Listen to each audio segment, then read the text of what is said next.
according to the New York Times. As the first ICY descends into Europe from Greenland, how ready is Europe for a winter without Russian gas? Germany urges households to stock up on flashlights and candles, and even suggests camp stoves for small meals. Life in some European cities may soon be like this: gradual blackouts to save energy, temporary cuts in mobile phone and internet services. Schools will be closed down due to lack of lighting and heating. Even the traffic lights could go out for a while. And Liz Alderman, New York Times, reports Europe has spent months preparing for a winter without Russian gas, stockpiling fuel, and pushing for measures in the hope of preserving enough energy to avoid serious disruption to power grids. But as an unusual run of mild weather gives way to freezing temperatures, European governments are starting to prepare the world for the possibility of controlled power outages with far-reaching effects on everyday life. The French government last week began introducing officials across the country to plan for possible power outages starting as soon as next month. Britain's national grid has warned households of possible power outages from 4 p.m. until 7 p.m. if the gas used to generate electricity is limited. Electric car owners in Finland have been advised not to warm up their vehicles on frosty mornings as to avoid straining the power grid. And in Germany, the country most dependent on Russian gas, people are not taking any chances. Candle sales have soared. However, a few hours without power in a French cafe or a German supermarket would not be as painful as the situation facing people in Ukraine, where Russia's systematic bombing of the energy grid has left millions facing a freezing winter without electricity, heating, and water, when the day and night temperatures are below zero with snow. Nevertheless, how homes, schools, businesses cope with power shortages and even the potential for traffic lights to stop working, even for a while, will be the first major test of Europe's resilience as it moves away from the Russian fuel. European officials insist plans to enforce energy vouchers are only a last resort to avoid uncontrollable blackouts if domestic generation and imported power are not enough to prevent power systems from being destroyed. Olivier Véran, spokesman for the Macron government, said on French television last week, "We are not living in a disaster movie. We are not announcing that there will be cuts, but if we have a particularly cold and energy-dense winter, there may be some tense situations, and we are preparing for all scenarios," he said. Any planned blackouts in France will be announced days in advance and will affect small parts of the country at different times. The government said the cuts, which will last for 2 hours in the morning or early evening, when electricity use is at its peak, will not apply to so-called sensitive places such as hospitals, nursing homes, fire and police stations, and prisons. Europe has made a concerted effort since Russia's invasion of Ukraine in February to avoid worst-case scenarios by replenishing natural gas reserves and even restarting coal-fired power plants to generate electricity.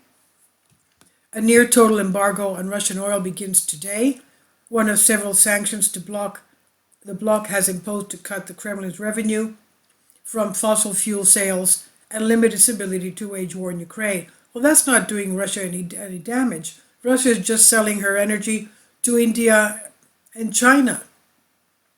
Now, unseasonably warm weather in October and November allowed homes and businesses to keep their heating off, helping natural gas supplies last longer than expected, and indirectly putting a dent in skyrocketing gas prices. But Europe is now facing its first significant cold spell, with icy air coming from Greenland expected to cause temperatures to drop in the coming days. Governments are already in a period of worry, which is driving European gas prices back to their highest levels in 6 weeks. France, once the largest exporter of electricity, Europe's energy powerhouse, thanks to its 56 nuclear plants, is struggling to fix a series of problems that have left almost half of its nuclear fleet out of service, depriving its neighbors of a vital energy source. Électricité de France, or EDF, which runs France's nuclear power plants, announced last week the restart of a mammoth reactor in northern France, although further delays are expected at other nuclear facilities. A recent report by the European Network of Transmission Systems operators showed that electricity supplies in France, Sweden, and Finland, among others, are at risk of disruption. Germany has already issued warning advice about what to expect in the event of a blackout. They said the phone will be dead, the heat will not come on, there will be no hot water. I don't even know if there will be any hot water, to tell you the truth.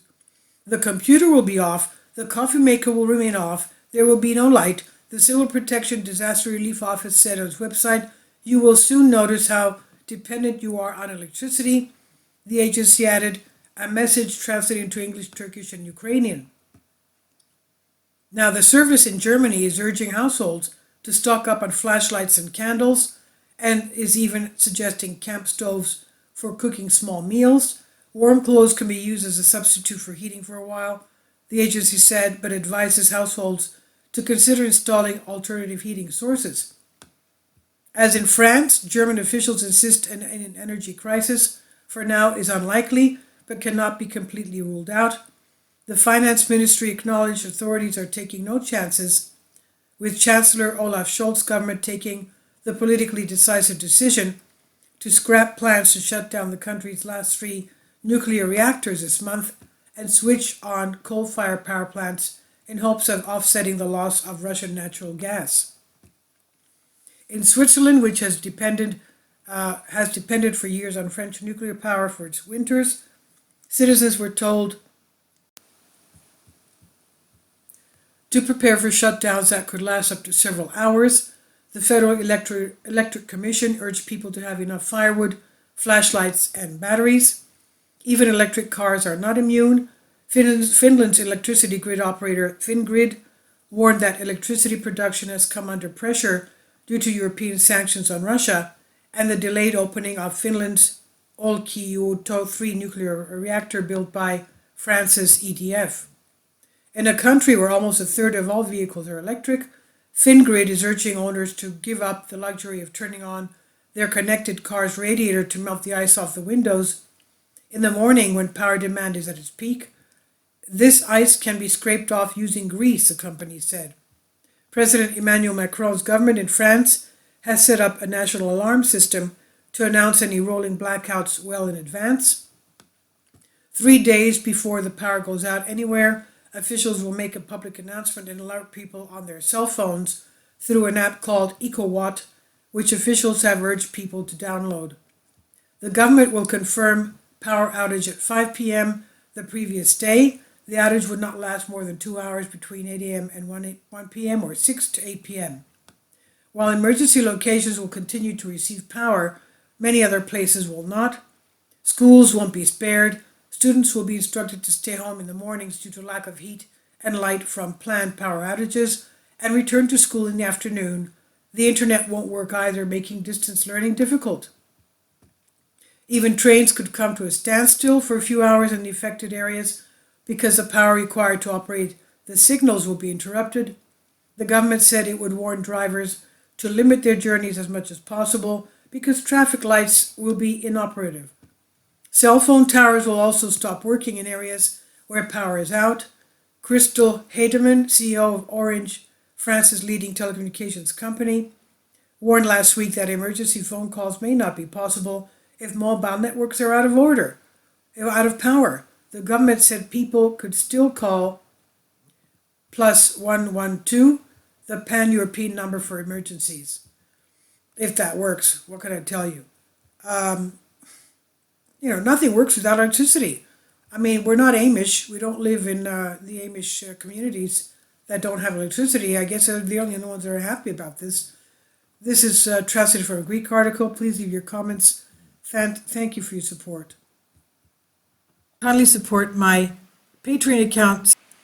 The daily posts are 5 videos daily, and they are totally different from what I have on my YouTube channel. Thank you so much for your support and that you find all my content so interesting. You'll find the Patreon account details in the description box below.